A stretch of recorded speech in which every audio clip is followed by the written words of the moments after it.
Hello students. आज जो हम बायोमोलिक्यूल की सेकेंड यूनिट की वीडियो लेके आए हैं। इसके अंदर हम जो है उसके आगे का सिलेबस पढ़ेंगे। उससे पहले मैं पिछले यूनिट के जो पिछला वीडियो था उसके बारे में कुछ बताता हूँ आपको। उसके अंदर हमने क्या पढ़ा था। उसके अंदर हमने कार्बोहाइड्रेट्स पढ़े थे। कार्बोहाइड्रेट्स का क्लासिफिकेशन किया था। उसके अंदर फिर जो एक इम्पोर्टेंट कार्बोहाइड्रेट था ग्लूकोज, उसके बारे में पढ़ा था। और ग्लूकोज का स्ट्रक्चर जो है कैसे, उसके स्ट्रक्चर के बारे में रिएक्शंस के द्वारा पता लगाया था, ये पढ़ा था। पर उसके अलावा अगर हम बात करें, जैसा अब आपके सामने दिख रहा होगा, ये ग्लूकोज का स्ट्रक्चर है जिसके हम ओपन चेन स्ट्रक्चर कहते हैं, जो कि फिशर के द्वारा दिया गया था। और इस स्ट्रक्चर के अंदर काफ़ी कमियां रह गई थी, और इन्हीं कमियों को दूर करने के लिए जो हेवर्ट साइंटिस्ट था उसने साइक्लिक स्ट्रक्चर ग्लूकोज का दिया था, जिसको आज हम पढ़ने वाले हैं। अब बात ये करते हैं कि इस स्ट्रक्चर में काफ़ी कुछ इन्फॉर्मेशन दी गई थी ग्लूकोज के बारे में, पर फिर भी ग्लूकोज के अंदर जो ओपन स्ट्रक्चर था उसके अंदर काफ़ी कमियां रह गई थी। जैसे हम बात करें ग्लूकोज के अंदर, आपको दिख रहा होगा कि यहाँ पर जो एल्डिहाइड ग्रुप है ओपन स्ट्रक्चर में, फिर भी ग्लूकोज के ये ओपन स्ट्रक्चर कई ऐसी रिएक्शन नहीं दे पाया जो कि ग्लूकोज का जो है एल्डिहाइड रिएक्शन देनी चाहिए थी। अगर हम बात करें, स्किप टेस्ट होता है एक, उसके बाद NaHSO3 कंपाउंड होता है, उसके बाद उसने रिएक्शन नहीं की। और 2,4-DNP टेस्ट होता है। ये सारी रिएक्शन ग्लूकोज के ओपन चेन स्ट्रक्चर ने नहीं दी थी, जबकि उसके पास एल्डिहाइड ग्रुप उसके अंदर प्रेजेंट हमें दिखता है। और ये सारी रिएक्शन एल्डिहाइड ग्रुप के कंपाउंड द्वारा दी जाती हैं। उसके बाद जो है, जो पेंटासीटेट था ग्लूकोज का, उसने भी हाइड्रोक्सिलामाइन के मॉलिक्यूल के साथ रिएक्शन नहीं दी। तो ये सभी हमें ये बता रहे हैं कि ग्लूकोज के ओपन स्ट्रक्चर में हमें एल्डिहाइड ग्रुप दिखता तो है, पर फिर भी वो रिएक्शन में पार्टिसिपेट नहीं करता। तो इसके पीछे क्या कारण है, इसको हम पढ़ने वाले हैं। और ये सभी जो कमियां हैं वो साइक्लिक स्ट्रक्चर हमें दूर करके देगा या बताएगा इसके अंदर। ये सारी जो दिक्कतें थी जिसके बारे में डिस्कस किया है, इन्हें हम कहेंगे limitation of open chain structure. एक दिक्कत और थी कि जो ग्लूकोज का स्ट्रक्चर था वो दो फॉर्म में एग्जिस्ट करता है। इसको हम कहते हैं अल्फा डी ग्लूकोज और बीटा डी ग्लूकोज। ये दोनों ही फॉर्म जो है एग्जिस्ट करती हैं। तो इसके बारे में भी जो है ओपन चेन स्ट्रक्चर ने कोई इन्फॉर्मेशन नहीं दी। तो ये कुछ कमियां हैं जिनको हमारा साइक्लिक स्ट्रक्चर जो है हेवर्थ का, वो दूर करेगा। तो ये कैसे कैसे होता है, कैसे बनता है, इसके बारे में हम पढ़ने वाले हैं इस वीडियो के अंदर। तो अब इसको स्टार्ट करने वाले हैं। ग्लूकोज का जो दो स्ट्रक्चर होते हैं, एक alpha D glucose, beta D glucose, तो ये दोनों एक्वस सॉल्यूशन के अंदर इक्विलिब्रियम में होते हैं। अगर हम बात करें, यहाँ पर आप देख रहे हो कि अल्फा डी ग्लूकोज का जो एंगल दिखा रखा है 111 डिग्री दिखा रखा है, जबकि बीटा डी ग्लूकोज का जो एंगल है वो 19.2 डिग्री है। जबकि जो इनका इक्विलिब्रियम मिक्सचर है, इसका जो एंगल है वो 52.5 डिग्री है। इसमें बीटा फॉर्म ज़्यादा स्टेबल होती है। तो इसका मतलब ये हुआ कि इक्विलिब्रियम मिक्सचर के अंदर जो है, जो बीटा डी ग्लूकोज का 19.2 डिग्री एंगल है वो बढ़ के हो गया 52.5 के बराबर, और अल्फ़ा डी का जो है घट के हो गया 52.5 के बराबर। और ये जो फॉर्म है इक्विलिब्रियम मिक्सचर के अंदर, इसके अंदर तो ये इक्विलिब्रियम फॉर्म जो है वो कैसे एग्जिस्ट करती है एक्वस सॉल्यूशन के अंदर, ये ओपन चेन स्ट्रक्चर एक्सप्लेन नहीं कर सकता। तो ये कैसे बनती है इसके बारे में हम पढ़ने वाले हैं, और कैसे हेवर्थ ने इसे क्लोज स्ट्रक्चर या साइक्लिक स्ट्रक्चर दिया था। ठीक है, तो उससे पहले हम यहाँ पर एक फिनोमेना और पढ़ेंगे जिसको हम कहते हैं म्यूटा रोटेशन। म्यूटा रोटेशन क्या होता है? अगर हम उसकी डेफिनेशन बात करें, the spontaneous change in specific rotation of an optical active compound with time to an equilibrium value. इसका मतलब ये हुआ, जब ये जो अल्फ़ा फॉर्म है, बीटा फॉर्म जो भी हैं, वो अपने रोटेशन को चेंज करते हैं किसके बराबर आने के लिए, इस इक्विलिब्रियम वैल्यू के बराबर आने के लिए, 52.5 के बराबर। तो ये जो चेंज है, बीटा का एंगल का बदलना, इक्विलिब्रियम मिक्सचर के बराबर होना, इस चेंज को हम कहते हैं म्यूटा रोटेशन। ठीक है, अब अगर हम बात करें, यहाँ पर आपको तीन स्ट्रक्चर दिखाई दे रहे हैं ग्लूकोज के। ये बीटा फॉर्म है, और ये अल्फ़ा फॉर्म है, और ये यहाँ पर जो है ये हमारा ओपन स्ट्रक्चर है। अब हम बात करें कि ओपन स्ट्रक्चर का हम ये पहले पढ़ चुके हैं। ये फर्स्ट कार्बन है, और ये यहाँ पर इसका 6 कार्बन है। ठीक है, पहले हम अल्फ़ा की बात करते हैं, अल्फ़ा डी ग्लूकोज। जो अल्फ़ा डी ग्लूकोज होता है स्ट्रक्चर, इसके अंदर कैसे बना, जो जो साइक्लिक स्ट्रक्चर है इसका, जो 5th नंबर का जो कार्बन है ये वाला, इस कार्बन का जो OH ग्रुप है ये फर्स्ट नंबर के कार्बन से ऐड हो गया, ये आपको दिख रहा है यहाँ पर। तो जो OH है उसका ये ऑक्सीजन एटम है और H जो है इस कार्बन से अटैच हो चुका है। यहाँ पर जो CHO है ये हिस्सा आपको दिख रहा होगा, ये रहा, और ये वो H है।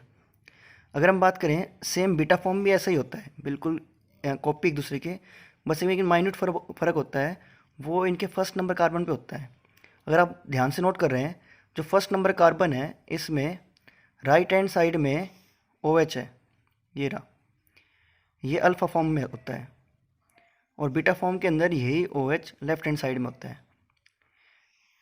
इस कार्बन को एनोमेरिक कार्बन भी कहते हैं। ये जो कार्बन आपको दिख रहा है इसको एनोमेरिक कार्बन होते हैं, क्योंकि जो ये दो आइसोमेरिक फॉर्म है इनके अंदर जो डिफरेंस करता है वो यही कार्बन है।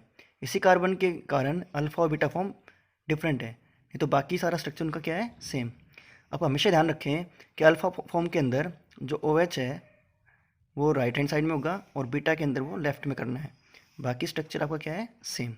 तो ये जो है आपको दिख रहा है कि यहाँ पर एक रिंग की फॉर्मेशन हो गई, ठीक है। बाद में कुछ एडजस्टमेंट करने के बाद हेवर्थ ने इसी को ही मॉडिफाई करके ग्लूकोज के साइक्लिक स्ट्रक्चर में शो किया था।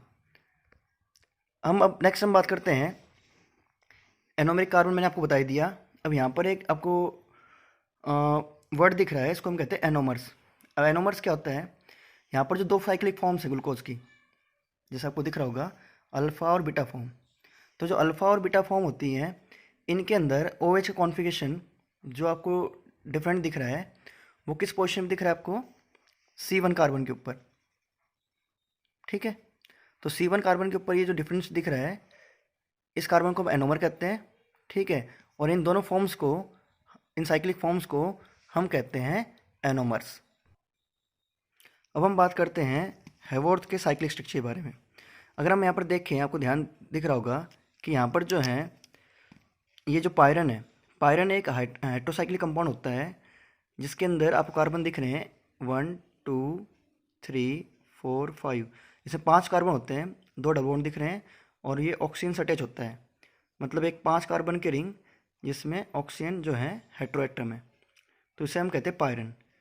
तो जो ग्लूकोज का जो स्ट्रक्चर है रिंग वाला वो पायरन के स्ट्रक्चर से मिलता है, तो इसी को ही हमने जब एडजस्ट किया तो ये रिंग आपको दिख रही है, ये वही रिंग है पायरन वाली, यहाँ पर डबल बॉन्ड जो है हटा रखे हैं।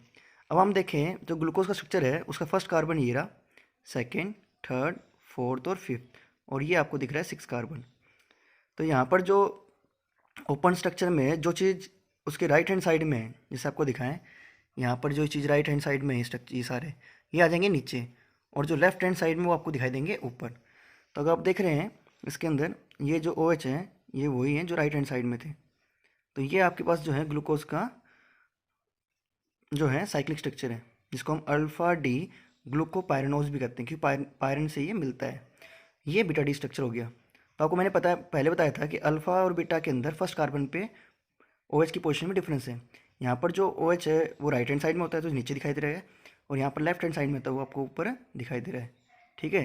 तो यहाँ तक आपको साइक्लिक स्ट्रक्चर ऑफ ग्लूकोज समझ में आ गया होगा। उसके बाद हम बात करते हैं फ्रुक्टोज के बारे में। फ्रुक्टोज का मॉलिक्यूलर फॉर्मूला सेम होता है C6H12O6, और इसके अंदर फंक्शन ग्रुप एल्डिहाइड की जगह पर कीटो होता है, तो इसको जो नाम मिलेगा वो मिलेगा कीटोहेक्सोज। उसके बाद हम बात करें ग्लूकोज जो है वो डेक्स्ट्रोरोटेटरी होता है, उसकी ऑप्टिकल एक्टिविटी के हिसाब से वो डेक्स्ट्रोरोटेटरी होती है, और ये जो होता है ये लेवोरोटेटरी होता है। अब फ्रुक्टोज के स्ट्रक्चर की हम बात करें, उसका हम ओपन स्ट्रक्चर भी देखेंगे और उसका हेवर्थ वाला स्ट्रक्चर भी देखेंगे।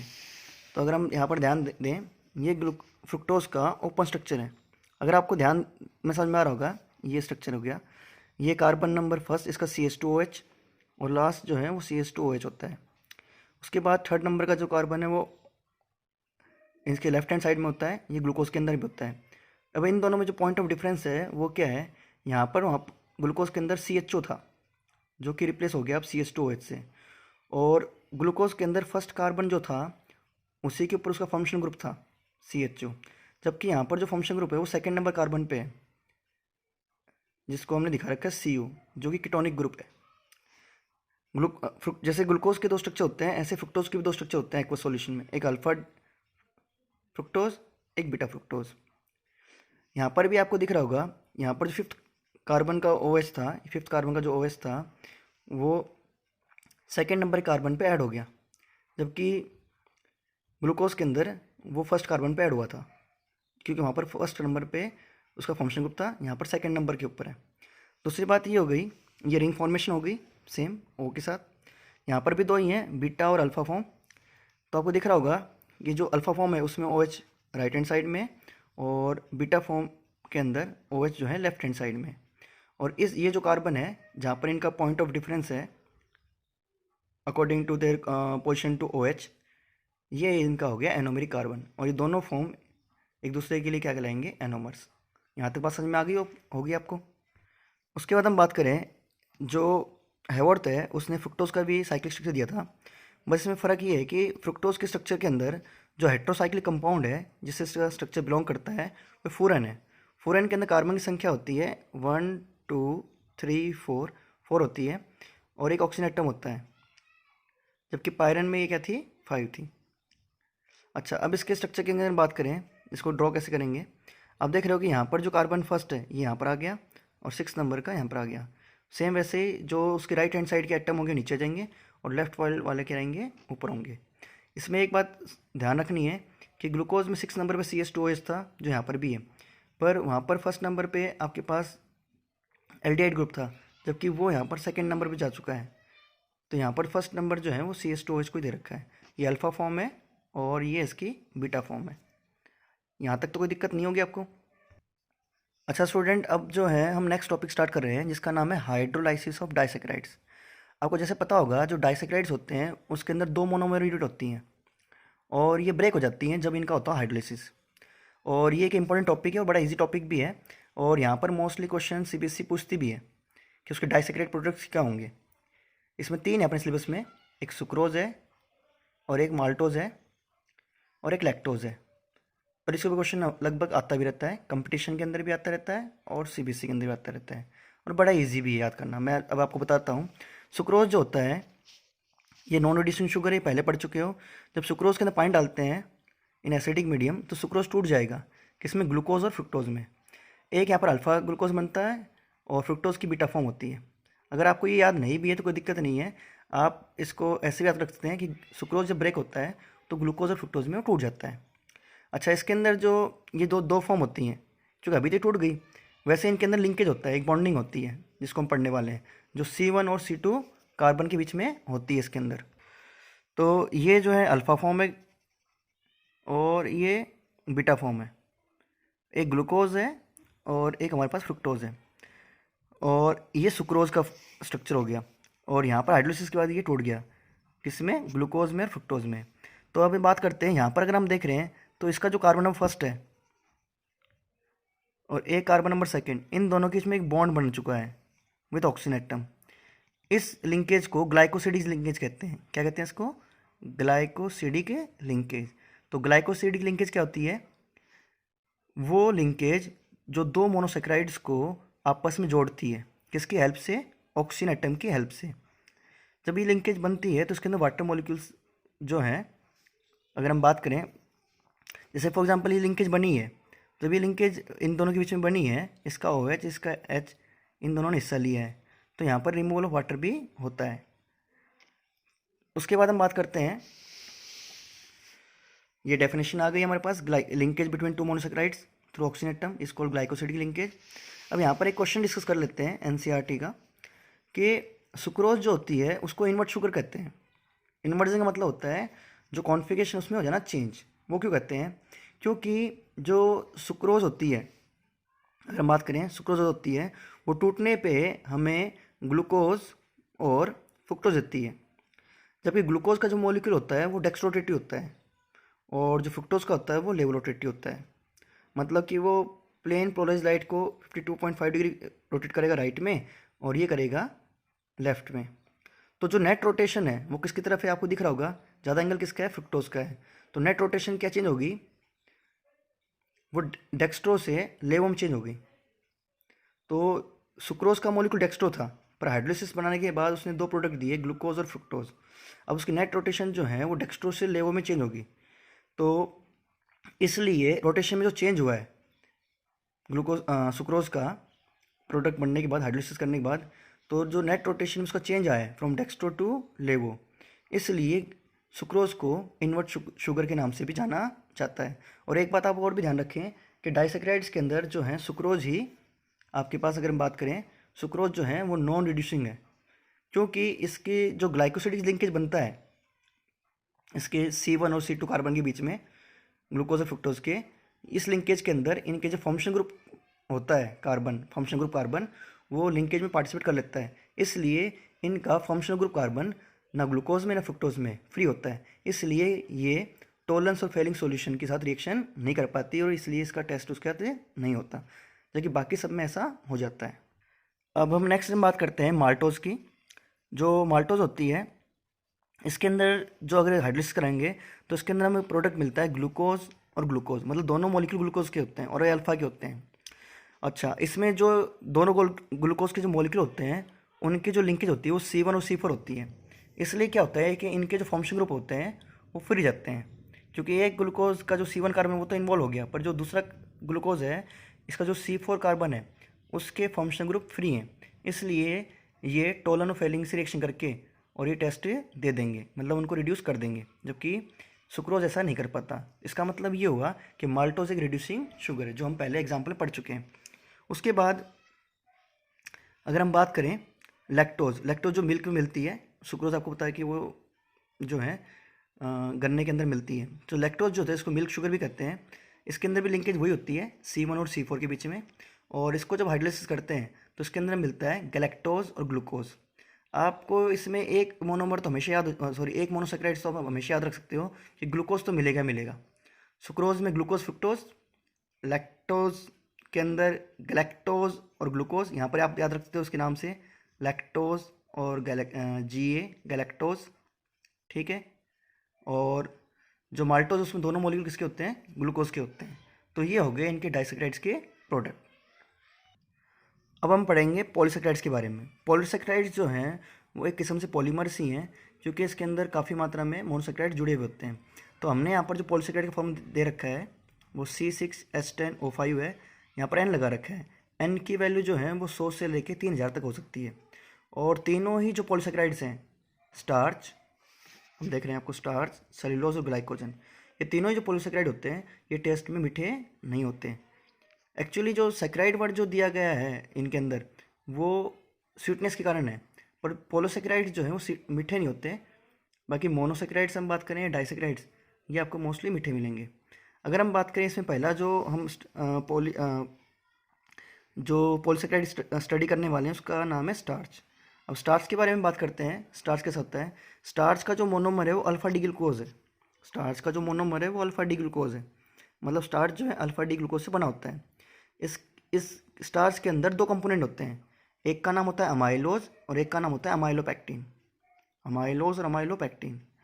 दूसरी बात, जो स्टार्च होता है वो प्लांट्स के अंदर फूड स्टोरेज मटेरियल होता है, मतलब जो प्लांट्स है अपना खाना स्टार्च की फॉर्म में स्टोर करते हैं। जो मेन सोर्स है स्टार्च का वो प्लांट्स के अंदर रूट्स, ट्यूबर्स और जो है सीरियल्स, वेजिटेबल्स ये होते हैं। अच्छा, उसके बाद हम बात करते हैं नेक्स्ट, इसके जो दो कंपोनेंट हैं, एक का नाम अमाइलोज है, अमाइलोपेक्टिन के बारे में। इनमें स्ट्रक्चर और अकॉर्डिंग टू फंक्शन क्या डिफरेंस है, ये हमारे लिए एक इंपॉर्टेंट क्वेश्चन है। अगर हम बात करें जो अमाइलोज होता है उसके अंदर जो यूनिट्स होती हैं वो 200 से लेकर 1000 तक होती हैं, जबकि अमाइलोपेक्टिन में वो 20 से 25 के बीच में होती हैं। अमाइलोज पानी में घुल जाता है, पर जो अमाइलोपेक्टिन होता है ये पानी में सोल्यूबल नहीं होता। स्टार्च, जितना भी स्टार्च किसी प्लांट में है तो उसका 15 से 20% अमाइलोज फॉर्म में होता है, जबकि 80 से 85% जो है वो अमाइलोपेक्टिन फॉर्म में होता है। इसका मतलब कि स्टार्च का जो मेन कंपोनेंट है वो अमाइलोपेक्टिन है, बाकी दोनों बनते हैं अल्फा डी ग्लूकोज से बनते हैं। फिर इनमें डिफरेंस क्या होता है? अगर हम बात करें, अमाइलोज जो होता है वो स्ट्रेट चेन स्ट्रक्चर है, मतलब उसके अंदर जो मोनोमर्स है वो लगातार जुड़े होंगे, जबकि इसके अंदर क्या होती है, ब्रांच चेन स्ट्रक्चर होता है। मतलब कि अगर यहाँ पर एक मोनोमर है और ये आपस में एक और मोनोमर जुड़े हुए हैं तो ये जो है अगले मोनोमर से इंटरलिंक होते हैं। अगर हम बात करें इनके बीच में जो लिंकेज है वो वही है जिसको हम पढ़ के आए हैं, ग्लाइकोसिडिक लिंकेज, जो कि C1 और C4 को जोड़ेगी। मतलब एक का जो मोनोमर है, दूसरा जो मोनोमर है, इसका ये C1 मतलब फर्स्ट कार्बन, इसका C4 बॉन्डिंग में पार्टिसिपेट करेंगे। जबकि जो हमारा अमाइलोपेक्टिन है, इसकी जो स्ट्रेट चेन है बिल्कुल अमाइलो से मिलती है, पर एक स्ट्रेट चेन नीचे भी है और भी हैं, तो इनके बीच में आपस में लिंकेज होती है, ठीक है। और वो लिंकेज होती है एक के C1 और एक के C6 के बीच में, तो इसलिए इसके अंदर ब्रांचिंग होती है। तो मेन डिफरेंस क्या है इसके अंदर, अगर हमें पूछें कि अमाइलो स्ट्रेट चेन होता है और ये ब्रांच चेन स्ट्रक्चर होता है, ये बात हमें ध्यान रखनी है इसके स्ट्रक्चर के अकॉर्डिंग, ठीक है। अब हम पढ़ेंगे सेलुलोज के बारे में। सेलुलोज की अगर हम बात करें, सेलुलोज का जो मोनोमर यूनिट है या मोनोसेकेराइड जिससे बना हुआ है, ये है ग्लूकोज की बीटा फॉर्म।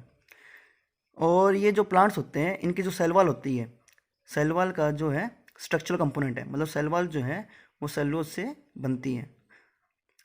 अगर हम बात करें, जो सेलुलोज होता है वो एक स्ट्रेट चेन स्ट्रक्चर होता है, मतलब कि जो बीटा डी ग्लूकोज के जो मोनोसेकेराइड्स हैं, जैसे यहाँ पर मोनोसेकेराइड्स हैं, उनके बीच में C1 और C4 कार्बन के बीच में लिंकेज होगी। और ये एक मोस्ट अबंडेंट ऑर्गेनिक मटेरियल है जो प्लांट्स के अंदर मिलता है, ठीक है। इसका मतलब ये हो गया कि ये जो स्ट्रक्चर है ये स्ट्रेट चेन, इसमें ब्रांचिंग नहीं है। जबकि हमने पीछे जो स्टार्च पढ़ा था उसके अंदर दो कंपोनेंट हैं, एक ब्रांच और एक अनब्रांच। दूसरी हम बात करें, और एक बात और ध्यान रखना कि सेलुलोज जो है प्लांट्स के अंदर ही मिलता है। अच्छा, अब जो नेक्स्ट पॉलीसेकेराइड है उसका नाम है ग्लाइकोजन। ग्लाइकोजन के अंदर अल्फा फॉर्म होती है। तो हमें अभी एक बात ध्यान हो गई कि जो स्टार्च है और जो ग्लाइकोजन है, इनके जो मोनोमर्स हैं वो अल्फा डी ग्लूकोज है, मतलब ग्लूकोज के अल्फा फॉर्म से बने होते हैं।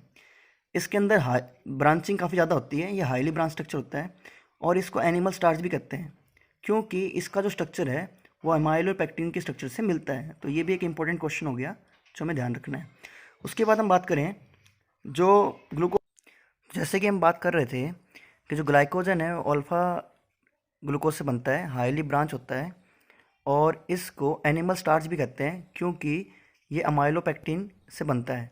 सॉरी, गलत बोल गया मैं, इसका जो स्ट्रक्चर है वो अमाइलोपेक्टिन से सिमिलर होता है, ठीक है। प्लांट्स के अंदर जो फूड स्टोर होता है वो होता है स्टार्च के फॉर्म में, और एनिमल्स के अंदर जो फूड स्टोर होता है वो होता है ग्लाइकोजन के फॉर्म में। ग्लाइकोजन जो है वो एनिमल्स के अंदर स्टोर होता है लीवर के अंदर, मसल्स के अंदर, ब्रेन सेल्स के अंदर। तो एक बात आप ध्यान रखें कि जैसे कि हम कई बार कहते हैं कि भाई खाना हमें रोज़ खाने की आवश्यकता है या नहीं है, तो हमें रोज़ खाना खाने की आवश्यकता नहीं है, फिर भी हम जिंदा रह सकते हैं कुछ समय के लिए। वो इसलिए कि हमारी बॉडी ने फूड को ग्लाइकोजन के फॉर्म में स्टोर कर रखा है। फूड जो बॉडी है उसकी रिक्वायरमेंट्स तो हमेशा रहती हैं एनर्जी की, तो बॉडी अपनी रिक्वायरमेंट जब आप खाना नहीं खाते हो तो जो जो स्टोर फॉर्म होती है फूड की, ग्लाइकोजन फॉर्म, इसको फिर वो कन्वर्ट कर लेती है एनर्जी के अंदर, जो कि इसने स्टोर कर रखा है लीवर, मसल्स और ब्रेन सेल्स के अंदर। और यही जो है प्लांट्स ऐसा कर पाते हैं स्टार्च के रूप में। यहाँ तक बात समझ में आ गई। तो एक क्वेश्चन और बन गया कि प्लांट्स में फूड स्टोरेज कहाँ होता है, तो स्टार्च के अंदर, और एनिमल्स में फूड जो स्टोर होता है वो होता है ग्लाइकोजन की फॉर्म में। और इनके जो मोनोमर्स हैं, स्टार्च और ग्लाइकोजन, दोनों फूड स्टोरेज मटेरियल हैं एनिमल्स और प्लांट्स के, और दोनों की मोनोमर एक ही है, वो है अल्फा डी ग्लूकोज। दोनों अल्फा डी ग्लूकोज से बनते हैं, जबकि जो सेलुलोज था वो बीटा फॉर्म से बनता है। अब यहाँ पर एक हम एनसीईआरटी क्वेश्चन पढ़ने वाले हैं जिसको हम बात करने वाले हैं कि जो ग्लाइकोजन होता है और स्टार्च, इनमें मेन डिफरेंस क्या है। तो फर्स्ट ये है, ग्लाइकोजन जो है वो फूड स्टोरेज मटेरियल है एनिमल्स का, और जो स्टार्च है वो प्लांट्स का फूड स्टोरेज मटेरियल है। ग्लाइकोजन जो है वो हाईली ब्रांच स्ट्रक्चर है, इसके अंदर ब्रांचिंग काफ़ी ज़्यादा होती है, जबकि स्टार्च जो है वो लेस ब्रांच स्ट्रक्चर है एज़ कम्पेयर टू ग्लाइकोजन। तो ये जो हो गया वो मेन डिफरेंस हो गया किसके अंदर। अगर हमसे कोई पूछे कि ग्लाइकोजन और स्टार्च में आप स्ट्रक्चर के अकॉर्डिंग एक सिमिलरिटी बताएं, तो हम कह सकते हैं कि दोनों ही जो हैं वो अल्फ़ा डी ग्लूकोज से बनते हैं। अब हम जो हैं कुछ क्वेश्चंस ले लेते हैं एनसीईआरटी के या प्रीवियस बोर्ड क्वेश्चन। उसमें फर्स्ट क्वेश्चन है कि कार्बोहाइड्रेट्स के जो हैं दो फंक्शन बताओ आप प्लांट्स के अंदर। तो अब हम बात करें, एक तो प्लांट्स के अंदर कार्बोहाइड्रेट फूड स्टोरेज मटेरियल हो गया, मतलब जो फूड होता है प्लांट्स के अंदर वो जो है स्टार्च की फॉर्म में स्टोर होता है, तो वो एक कार्बोहाइड्रेट है। इसका मतलब ये हो गया कि स्टार्च जो है वो फूड स्टोरेज मटेरियल हो गया प्लांट्स के अंदर, तो एक तो कार्बोहाइड्रेट का ये फंक्शन हो गया। दूसरा, जो प्लांट्स की होती है सेल वॉल होती है, उसका जो स्ट्रक्चर मटेरियल होता है वो होता है सेलुलोज, जो कि कार्बोहाइड्रेट है। तो इसका मतलब ये हो गया कार्बोहाइड्रेट के दो फंक्शन कौन कौन से हो गए प्लांट्स के अंदर, एक तो फूड स्टोरेज मटेरियल और एक structural material of plants in the form of cellulose, जो कि सेल वॉल बनाने का काम आता है। और एनिमल्स के अंदर भी इसका फंक्शन हो गया, ये जो है फूड स्टोरेज मटेरियल हो गया in the form of glycogen, जो कि एनर्जी का सोर्स भी हो गया। दूसरा हम क्वेश्चन लेते हैं, वो ये है कि ग्लूकोज जो होता है और सुक्रोज जो होती है, आपने कई बार देखा होगा कि इसको आप पानी मिलाओ आसानी से मिल जाते हैं, पर जो ऑर्गेनिक कंपाउंड है साइक्लोहेक्सेन, बेंजीन, ये पानी में सोल्यूबल नहीं होते। तो अगर हम हमसे कोई पूछे तो पानी में सोल्यूबल क्यों होते हैं, तो ये चीज़ आपको ऑर्गेनिक में भी कई बार पढ़ने को मिलेंगी कि क्यों सोल्यूबल है। तो इसके पीछे मेन कारण होता है कि मोस्टली जो ऑर्गेनिक कंपाउंड होते हैं जो पानी में सोल्यूबल हैं, उनके पीछे जो लॉजिक होता है कि पानी के साथ हाइड्रोजन बॉन्डिंग की फॉर्मेशन कर लेते हैं। तो हमें यहाँ पर भी वही आंसर देना है कि जो ग्लूकोज सुक्रोज है, क्योंकि उसके अंदर ऑक्सीजन एटम होता है, स्ट्रक्चर के अंदर देखा होगा CH जो ग्रुप है उसके अंदर ऑक्सीजन है, तो ये जो ऑक्सीजन होता है ये हाइड्रोजन बॉन्डिंग में पार्टिसिपेट कर लेता है। तो सुक्रोज, ग्लूकोज, फ्रुक्टोज जो भी हैं ये सारे पानी में घुलते हैं, जो कि हाइड्रोजन बॉन्ड बना सकते हैं, जबकि साइक्लोहेक्सेन और बेंजीन ऐसा नहीं कर सकते। तो स्टूडेंट्स, अगली जो है हमने अभी कार्बोहाइड्रेट्स ख़त्म कर लिया। कार्बोहाइड्रेट्स के अंदर हमने क्लासिफिकेशन कर दिया उसका, फिर उसके अंदर जो ग्लूकोज उसके बारे में पढ़ लिया, उसके डाइसेक्राइड्स जो थे वो कैसे ब्रेक होते हैं, फिर उसके अंदर जो लिंकेज वो कौन सी होती है। पॉलीसेक्राइड्स हमने 3 पढ़े थे, जिसके अंदर हम बात करते हैं स्टार्च, सेलुलोज और एक हमने ग्लाइकोजन पढ़ा।